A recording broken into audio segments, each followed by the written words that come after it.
नमस्कार में स्वागत आपका। मैं हूं योगेंद्र। आप देख रहे हैं खास खबर। खास खबर में हम बात करेंगे खास त्योहार की, और ये त्योहार मकर संक्रांति। मकर संक्रांति का अपना महत्व है, पौराणिक महत्व है, हमारे दान पुण्य का महत्व है, सनातन महत्व है, और अगर यूं देखें तो इसका ज्योग्राफिकल इंपॉर्टेंस भी है कि भौगोलिक महत्व भी है।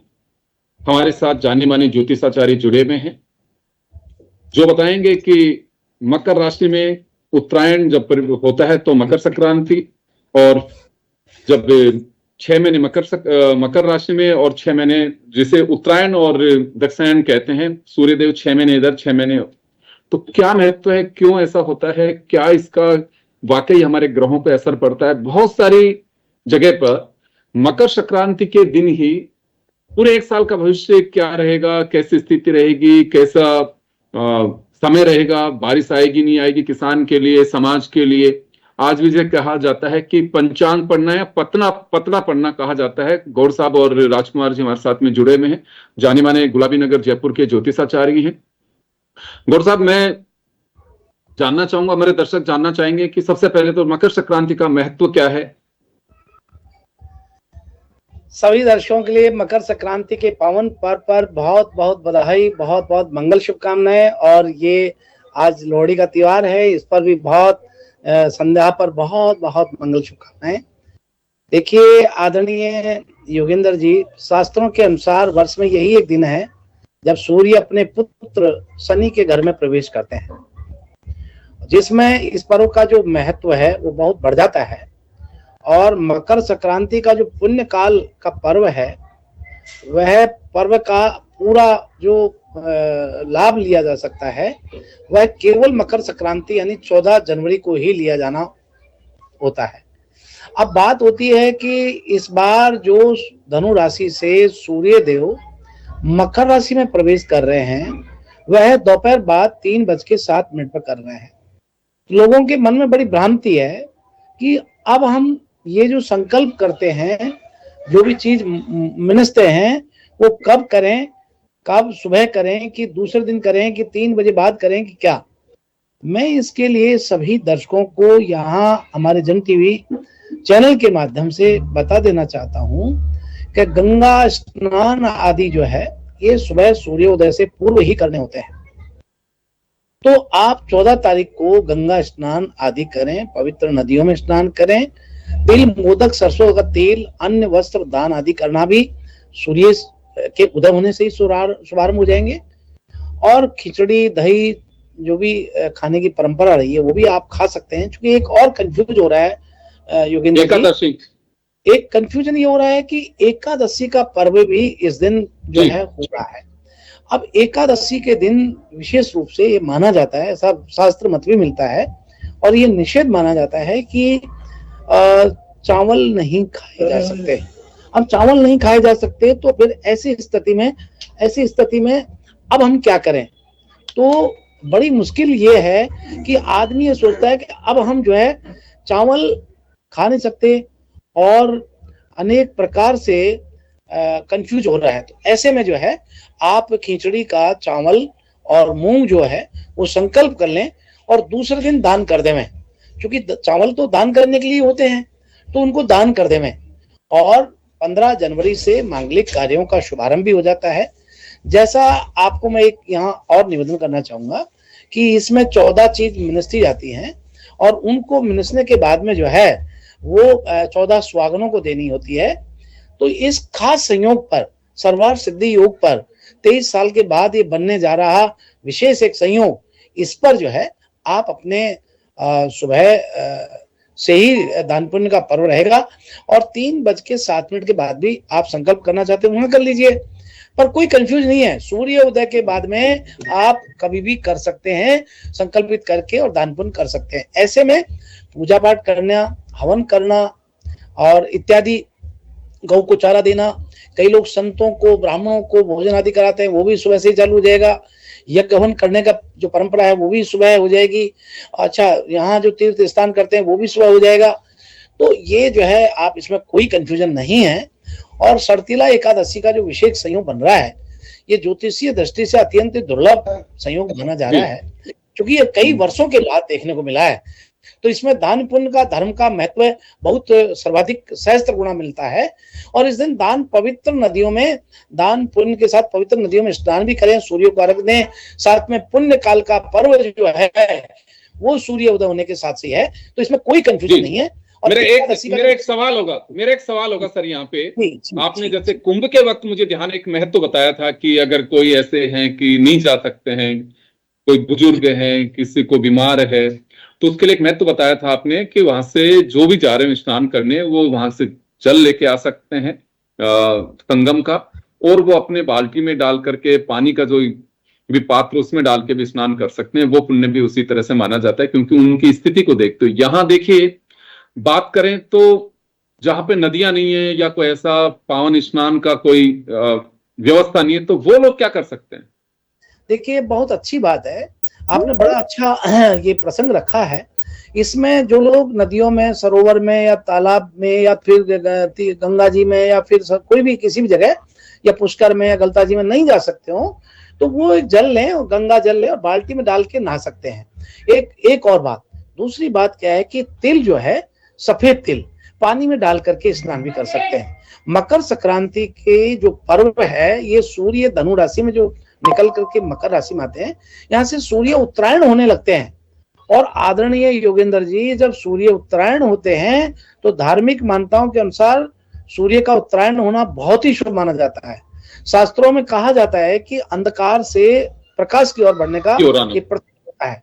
और एक और बात कि यहाँ से गर्मी भी स्टार्ट हो जाती है। तिल चटका और दिन भटका, ऐसा कहते हैं कि भाई ये पर्व धीरे धीरे धीरे रातें छोटी होने लगती है और जीवन में ऊर्जा और शुभ शुरुआत करके देखें तो जो है दिन बड़े होने लग जाते हैं। ऐसे में कोई भी जन किसी के मन में नहीं होना चाहिए, क्योंकि मकर संक्रांति का ये पर्व जो है 14 तारीख को, इसमें बहुत सारे संयोग बन रहे हैं। और स्नान, दान, पूजा, धार्मिक कार्यों के लिए, यज्ञ हवन के लिए, शर्तिला एकादशी के लिए ये 23 साल बाद संयोग बना है। तो इस संयोग का, पूरा पुण्यकारी संयोग का आप स्नान करके, दान करके, पूजा करके और सेवा करके लेना चाहिए। एक और बात कि लोग क्या करते हैं आज के इस बहुत भागम भाग दौड़ जीवन में, कई चीजों को, कई परंपराओं को, कई लोकाचार, शिष्टाचार चीजों को भूलते जा रहे हैं। हमारी परंपरा में रहा है कि मकर संक्रांति के दिन माता बहन सुबह सूर्य उदय से पूर्व ही उठ जाती हैं और उसके बाद में वो अपने घर के आगे जो रोड है उसको साफ करती हैं, मंदिरों के सामने जाके साफ करती हैं, मंदिरों को साफ करती हैं। क्योंकि ये जो रोड साफ करने की परंपराएं हैं, ये रास्ता साफ, रोड नहीं रास्ता बोलते हैं इसको, तो उनके आगे के रास्ते साफ हो जाते हैं। जी बिल्कुल आपने सही कहा, क्योंकि ये एक परंपरा है और हम ऐसे ही सीखते हैं कि हमारे बड़े बुजुर्ग इस तरह के परंपराओं को निभाते हैं, तो आने वाली पीढ़ी भी उसी तरह से। बिल्कुल आप सही कह रहे हैं, क्योंकि ये हम बचपन से देखते आ रहे हैं। राजकुमार जी हमारे साथ में। राजकुमार जी, काफी चीजें बताई हैं गौड़ साहब ने। आपसे मैं जानना चाहूंगा कि खिचड़ी, तिल, इनके दान का बड़ा महत्व होता है और यूपी में खिचड़ी का बड़ा माना जाता है, तो क्या वाकई एकादशी में ये तिल को निषेध भी मानते हैं? फिर ये आपके विचार से क्या कहना आपका इस पे कि खिचड़ी का दान किया जा सकेगा इसमें? देखिए, भुवन भास्कर सूर्यदेव धनु राशि से जब मकर राशि में प्रवेश करेंगे तो 23 साल बाद जो हमारा ये शुभ संयोग पड़ रहा है कि मकर संक्रांति और षटतिला एकादशी एक साथ है। मैं तो ये कहूंगा कि पहले हम षटतिला एकादशी को समझे। षटतिला यानी जो 6 तिल की चीजें हमें करनी चाहिए। प्रातः काल हमें तिल का उपटन लगाना चाहिए और तिल डाल करके और गंगा जल या जो भी तीर्थ जल आपका लाया हुआ है उस तीर्थ जल से भी आपने स्नान करना चाहिए और उसी के साथ आपने तिल डाल करके ही सूर्य देवता को अर्घ्य दे या ठाकुर जी को आप स्नान कराएं। साथ ही हम शुरू से आज तक, आदिकाल से अभी तक पितरों का तर्पण तिल से ही करते आए हैं। अगर मकर संक्रांति के दिन तिल से उनका तर्पण करें तो वह भी श्रेष्ठ रहेगा। यज्ञ हमारा सबसे बड़ा कर्म कहा गया है। तिल से अगर हम यज्ञ भी करें और इस दिन तिल का दान भी करें और तिल का हम प्रसाद भी पाएं, एकादशी है लेकिन आप तिल का प्रसाद ले सकते हैं, तो अगर ये सारी चीजें आप करते हैं तो बहुत श्रेष्ठकर है। अब रही बात, अगर राजस्थान के परिप्रेक्ष्य में हम बात करें तो राजस्थान में आप ये देखिए कि खिचड़ा का इतना जोर नहीं है। राजस्थान में तो हमारे यहाँ तिल के लड्डू कल्पे जाते हैं और तिल के लड्डू ही दिए जाते हैं चरक करके भी। अब खिचड़ी का जो मुख्य पर्व है वह यूपी और बिहार में है, और वहां काली दाल जो उड़द की दाल है उसकी प्रमुखता है, क्योंकि सूर्य और शनि का मिलन दिवस ये कहा गया है, और सूर्य शनि के मिलन दिवस पर ये चीजें होती हैं। राजस्थान के परिप्रेक्ष्य में अगर देखें तो राजस्थान वाले तो इस दिन हलवा बड़ा बंटवाते हैं, ताकि हलवे के रूप में सूर्य देव की कृपा बरसे। थूली का जो हलवा होता है गेहूं का, और पोष बड़े के रूप में सूर्य की कृपा प्राप्त हो। जहां तक मैं ये कहूं कि देखिए, शास्त्र सम्मत तो यह नहीं है कि हम उस दिन खिचड़ी का दान करें या खिचड़ी का भोग लगाएं, लेकिन चूंकि श्रीनाथ जी ने भी एक सहमति पत्र जाहिर किया गया है कि संक्रांति का पर्व बड़ा है और हम खिचड़े का भोग लगाएंगे, तो आप पाइए नहीं लेकिन देवताओं ठाकुर जी को तो भोग लगाइए, और जो दान कर्म आपने खिचड़ी का करना है वह हम अगले दिन करें। जी बिल्कुल, 15 तारीख यानी कि डॉक्टर रेखा जी हमारे साथ में जुड़ी हुई हैं, जानी मानी ज्योतिषाचार्य हैं। मैम, आपसे जानना चाहूंगा कि हमारे कोई भी जो त्योहार होता है ज्यादातर ये माना जाता है कि सूर्य का उदय जब होता है तो उससे हम मान के चलते हैं। दीपावली का त्योहार भी इसी तरह से मनाया गया। यहाँ अभी कहीं कुछ कंफ्यूजन लगता है कि 14 तारीख को तो होगी, लेकिन दान पुण्य 15 को होंगे या 14 को होंगे? म्यूट किया आपके, अनम्यूट करिए। म्यूट किया हुआ आपके यहाँ से, म्यूट है। हाँ, सबसे पहले जो दर्शक देख रहे हैं, अभी आवाज सुन पा रहे हैं आप मेरी? बिल्कुल बिल्कुल बिल्कुल, आ रही है। तो उनको मकर संक्रांति पर्व की बहुत बहुत शुभकामनाएं। और जैसा कि नाम ही इसका मकर संक्रांति है, पुण्यदायी है, तो आप सभी को पुण्य फल की प्राप्ति हो। बहुत ही अच्छा प्रश्न आपने किया है कि इस दिन का जो विशेष फल है तो वह दान पुण्य माना जाता है, और दान पुण्य 14 को करना चाहिए या 15 को करना चाहिए। ज्योतिष शास्त्र के अंदर ये विधान है कि जिस दिन संक्रांति होती है उस दिन यह पर्व मनाया जाता है, और उसके पश्चात विभिन्न प्रकार के दान पुण्य किए जाते हैं। तो जिस तरह से यहाँ सूर्य का धनु से मकर राशि के अंदर जो प्रवेश है, जो संक्रांति काल है, वह प्रदोष काल में आ रहा है। तो प्रदोष काल में आने की वजह से हम दूसरे दिन दान पुण्य का जो क्रम है वह रखेंगे। बहुत अच्छा बात कही आपने कि हम उदय, सूर्य के उदय में जो तिथि होती है, जो संक्रांति होती है, उसी को मानते हैं। क्योंकि प्रदोष काल में संक्रांति हो रही है तो दूसरे दिन जो सूर्य उदय होगा उसके बाद में ही दान पुण्य का जो क्रम है वह प्रारंभ होगा। तो उदय से ही हमारे यहाँ वैष्णव धर्म के अंदर जब उदय काल के अंदर कोई भी तिथि होती है, कोई भी पर्व होता है, कोई भी संक्रांति होती है, तो वही मान्य होती है। इसलिए निश्चित रूप से जो 15 तारीख है उसको दान पुण्य करना चाहिए। विविध प्रकार के स्नान आदि जो कहे गए हैं शास्त्र के अनुसार वो करने चाहिए। जी, एक और मैं जानना चाहूंगा कि जैसे एकादशी रहेगी तो इसमें कई जगह खिचड़ी का दान होता है कहीं पे, और ये कि योग भी शटालिका एकादशी, हाँ एकादशी, जिसमें 6 तरह के तिल का उसमें महत्व बताया गया है। आपको क्या लगता है इसमें कि इस एकादशी पे कोई भी खिचड़ी का दान कर सकता है या देवताओं को भोग लगाया जा सकता है? देखिए, धर्मशास्त्र के अनुसार यदि हम चर्चा करें तो धर्मशास्त्र के अंतर्गत चावल और तिल का उपयोग जो है वह सर्वथा वर्जित है, दान के लिए भी और उपभोग के लिए भी। तो धर्मशास्त्र की एकादशी को जो चावल है और तिल है उसका जो उपभोग करना है, यानी कि उसको खाना है या उसका दान करना है, ये दोनों ही चीजें वर्जित है। इसलिए एकादशी को ये चावल और तिल है, इसका किसी भी प्रकार से दान में या उपयोग में उपभोग नहीं होगा, इसका उपयोग नहीं किया जाएगा। इसीलिए 15 तारीख को चावल और तिल का दान करने के लिए कहा गया है धर्मशास्त्र की मान्यता। आपकी नजर में शटालिका एकादशी जो है उसका महत्व क्या है, क्या फर्क पड़ेगा इसका? इसका यह है कि एकादशी के दिन होने की वजह से जो चीजें वर्जित है यदि हम उसका उपयोग करते हैं तो दोष के भागी माना जाता है धर्मशास्त्र के अनुसार। इसलिए इन चीजों के उपभोग से हमें दूर ही रहना चाहिए। जी नहीं, मैं इस तिथि का महत्व जानना चाह रहा हूँ। शटालिका का एकादशी का महत्व क्या है? इस तिथि का जो महत्व है यह है कि जो जातक है, जो ये मतलब मोक्ष के लिए मानी जाती है, मोक्ष प्रदा है ये। और आपको जैसा पता हो कि जो तिल की उत्पत्ति है वो गरुड़ पुराण के अनुसार भगवान विष्णु के पसीने से हुई है। जब हिरण्यकश्यप ने प्रहलाद को प्रताड़ित किया तो उस प्रताड़ना को देख करके भगवान विष्णु के शरीर से पसीने आए और वो पसीने जब धरती पर गिरे तो वह तिल के रूप में प्रकट हुए, ऐसा गरुड़ पुराण के अंदर मान्यता है।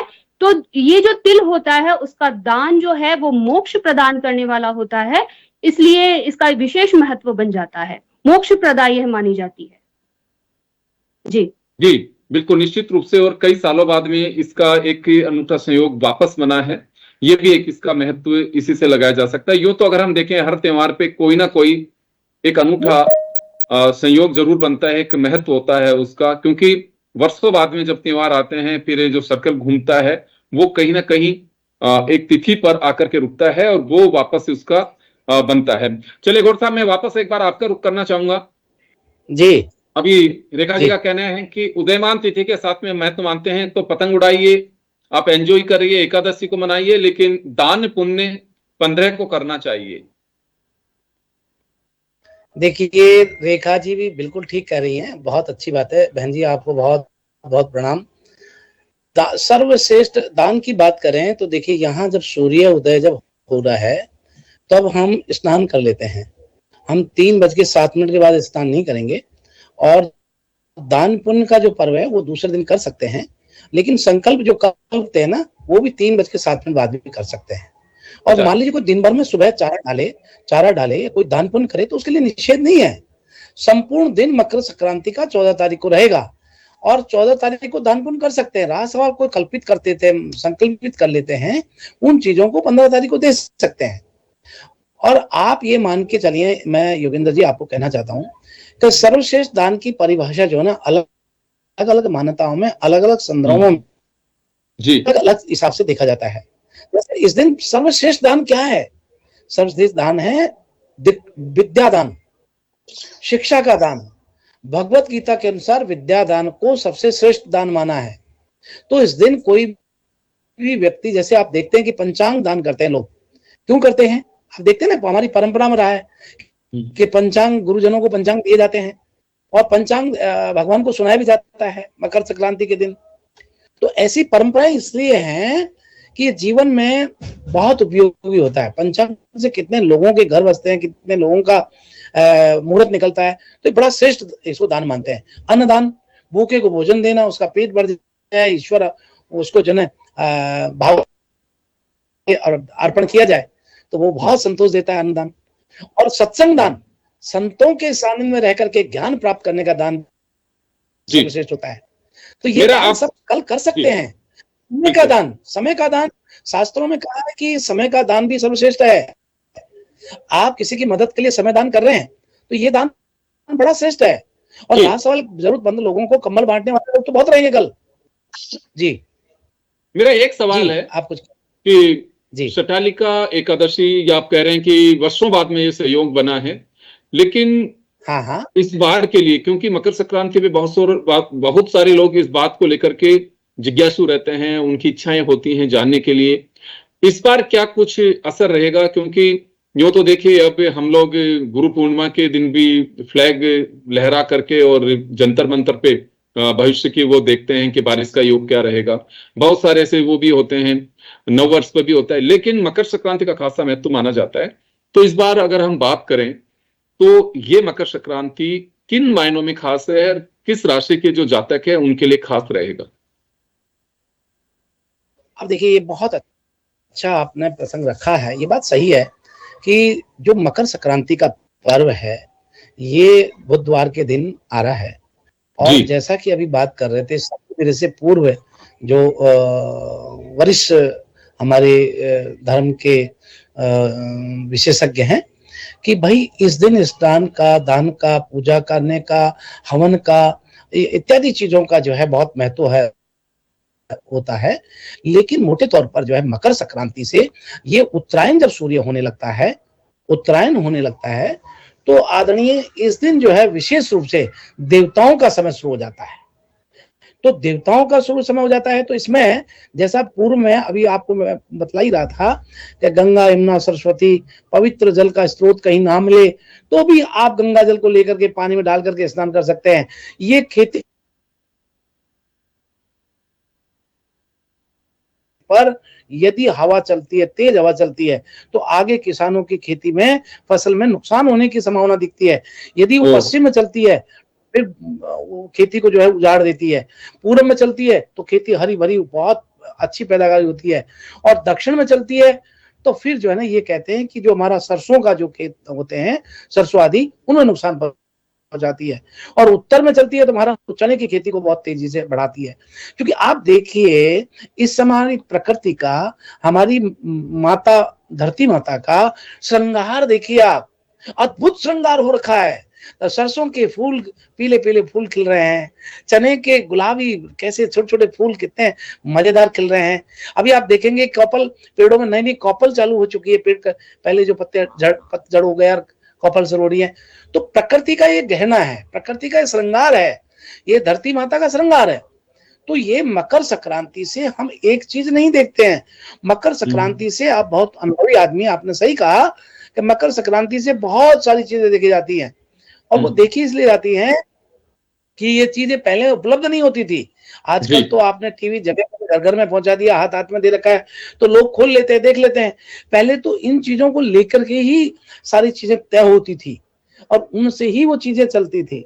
तो आज जो मकर संक्रांति का ये जो हम भुवन भास्कर सूर्य देव धनु राशि से निकल करके और मकर राशि में प्रवेश करेंगे, ये सूर्य के उत्तरायण की शुरुआत हो जाती है। धार्मिक मान्यताओं के अनुसार सूर्य उत्तरायण जब होता है तो बहुत शुभ संकेत देने लगता है, और आपको, जैसा मैंने पूर्व में भी कहा, दिन बड़े होने लग जाते हैं। इसके बाद में एक बात और कहना चाहता हूँ कि इस साल जो मकर संक्रांति के षठ तिला एकादशी जो पड़ रही है, करीब 23 साल बाद में यह संयोग बना है।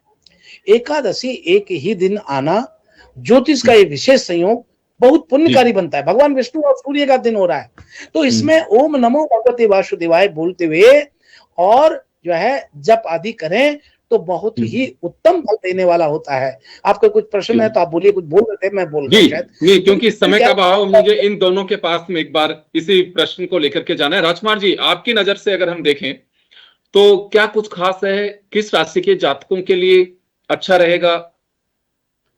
देखिए, भुवन भास्कर सूर्यदेव का मकर राशि में प्रवेश मांगलिक कार्यों का जो विराम था, उस मांगलिक कार्यों को खोलने वाला है। दूसरा, भुवन भास्कर हमारे आत्मा के कारक कहे गए हैं, और साथ ही वो ग्रहों के देवता भी कहलाते हैं। और उनका अगर भगवान विष्णु की तिथि, आप समझिए कि हरि के साथ ग्रहों के देवता सूर्य का मिलन हो रहा है। सूर्य और हरि का जो ये मिलन है, यह हमारी आत्मा को एक तरीके से नई ऊर्जा देने वाला है। आप ये देखिए कि जो हमारे महाभारत में भी अगर हम देखें तो उन्होंने शैया त्यागने के लिए उत्तरायण का इंतजार किया था और सारी चीजों की व्यवस्था की थी। उत्तरायण की हम प्रतीक्षा करते हैं ताकि हम सारे बड़े पर्व कर सकें। अब उत्तरायण अगर आप देखें तो जैसे ही हमारी मकर संक्रांति हटेगी, तुरंत गुप्त नवरात्रि शुरू हो जाएंगे, बसंत पंचमी से लेकर के, और उसके बाद हमारे सारे पर्व शुरू हो जाएंगे, जिन पर्वों में महाहर्ष है, उल्लास है। दूसरा, आप देखिए कि सूर्य की मकर संक्रांति के साथ ही जो अभी तक जाड़ा पड़ रहा है, हम सब लोग कोहरे की लपेट में हैं, इन सब चीजों से हमें मुक्ति मिलेगी और कहीं ना कहीं अब हम ऊर्जा का संचार कर पाएंगे, हमारे अंदर ऊर्जा का संचार हो पाएगा, और यह सारी चीजें हमें एक अच्छे वे की तरफ लेकर के जाएगी जहां पॉजिटिविटी ही नजर आएगी। जी, चलिए, मैं एक चीज और जानना चाहूंगा आपसे कि इस मौके पर दान पुण्य के लिए क्या चीज उचित होगी? देखिए, दान पुण्य की तो परंपरा हमारे शास्त्रों में बहुत लिखी हुई है। उस दान पुण्य की परंपरा में तो हमारे यहाँ ये है कि महिलाओं को 14 चीजें चिरकनी होती है और वो अपने जीवन काल में उन सारी चीजों को चिरकना चाहती है जो उन्हें भविष्य में ऊपर सही होती है। ऐसा एक हमारे यहाँ लोका रीति है। तो हमारी माताएं बहनें तो साड़ी से, सुहाग की चीजों से शुरू होते हैं, और चप्पल जूते से लेकर के छाता, गमला, इवन आप देखिए सारी चीजों में हो पाते हैं। मतलब अगर आप मेरे से पूछे तो हमारे यहाँ पक्षियों का एक शिविर लग रहा है, उस शिविर में जितने डॉक्टर बैठ रहे हैं उनके लिए प्रतीक चिन्ह में लेकर के आया हूँ ताकि वो चीज चिरक करके उनको दिया जा सके। बहुत बढ़िया बात है, बिल्कुल ये अच्छी बात है। मैं रेखा जी आपके पास में आना चाहूंगा क्योंकि महिलाएं भी आपको सुन रही हैं। इस मकर संक्रांति की अगर बात करें तो दान पुण्य के लिए क्या उपयुक्त होगा? देखिए, महिलाएं मुझे सुन रही हैं तो महिलाओं के लिए विशेष बात कहूंगी कि इस दिन आप सभी जानते हैं कि स्नान, दान, पूजा इत्यादि का अक्षय फल प्राप्त होता है। जैसा कि अभी आचार्य राजकुमार जी ने भी बताया है कि महिलाएं 14 चीज जो है वो कलपती हैं और उसके अंदर सौभाग्य की वस्तुएं, मांगल्य वस्तुएं होती है, वो दान की जाती है। इसके अलावा अपने जीवन काल में जो भी चीजें हम प्रयुक्त करते हैं, तो हर मकर संक्रांति को उसको भी 14 की संख्या के अंदर दान किया जाता है। तो अभी महिलाएं जो अगर नई नव विवाहिताएं हैं, तो वह सौभाग्य की वस्तुओं से, हमारे यहाँ सौभाग्य कटोरा कहा जाता है, तो उस कटोरे के अंदर 16 सामान, श्रृंगार के जो 16 सामान होते हैं, काजल, बिंदी, मेहंदी, चुनरी, और ये सब अपने सामर्थ्य के अनुसार उसमें रख करके और नव विवाहिताएं हैं वो दान करें। ऐसी मान्यता है कि इससे अक्षय पुण्य की प्राप्ति होती है। और जो विवाहिताएं हैं जो प्रतिवर्ष दान करती है, वो सबसे पहले तो ये देखें कि सौभाग्य की समस्त वस्तुएं हैं जो दान कर दी गई है क्या। सौभाग्य की वस्तुओं के बाद में मिठाई का दान माना जाता है, और मिठाई के बाद में अन्न का दान, तो इस क्रम के अंदर दान किया जाता है। यानी सबसे पहले सौभाग्य की वस्तुओं को पूरा करें, फिर मिठाई का दान करें, और फिर उसके बाद में अन्न दान करें। और विशेष रूप से जो शिक्षा के क्षेत्र से जुड़े हुए लोग हैं, उनके लिए मैं यहाँ निर्देश देना चाहूंगी, एक मार्गदर्शन करना चाहूंगी कि वो विद्या दान करें। हमारे यहाँ पंचांग दान करने का, कैलेंडर दान करने का भी ज्योतिषीय महात्म्य है, तो ये वस्तुएं भी ये दान कर सकते हैं। बिल्कुल, वैसे तो बहुत मकर अच्छा मार्गदर्शन। जी जी जी, कुछ कहना चाह रही हैं?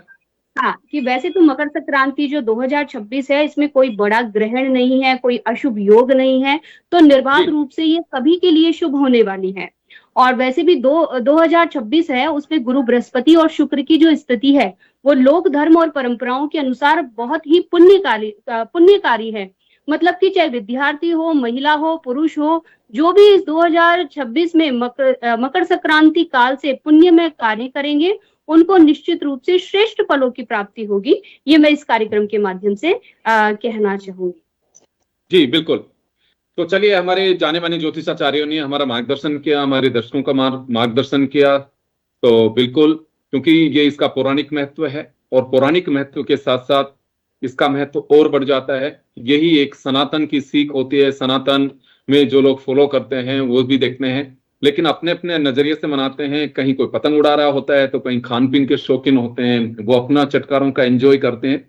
लेकिन ये बात जरूर है कि दान पुण्य और इसका जो महत्व है आज भी कम नहीं हुआ, बढ़ता जाता है। बेशक कई बार कहा जाता है कि नई जनरेशन, लेकिन वो भी उसे फॉलो करते हैं। मंदिरों में भीड़, गाय को चारा खिलाना, जो कहीं पे ऐसे निर्धन लोग होते हैं जिन्हें कंबल उड़ाना, जैसे गौड़ साहब ने भी कहा, ये बहुत सारे दान पुण्य के काम आपको सड़कों पर देखे जा सकते हैं, जो अभी भी ये निरंतर जारी है। सभी का बहुत बहुत हार्दिक आभार, और सभी को मकर संक्रांति की बहुत बहुत शुभकामनाएं। दीजिए इजाजत, नमस्कार। धन्यवाद। श्री राम, जय राम, जय जय राम।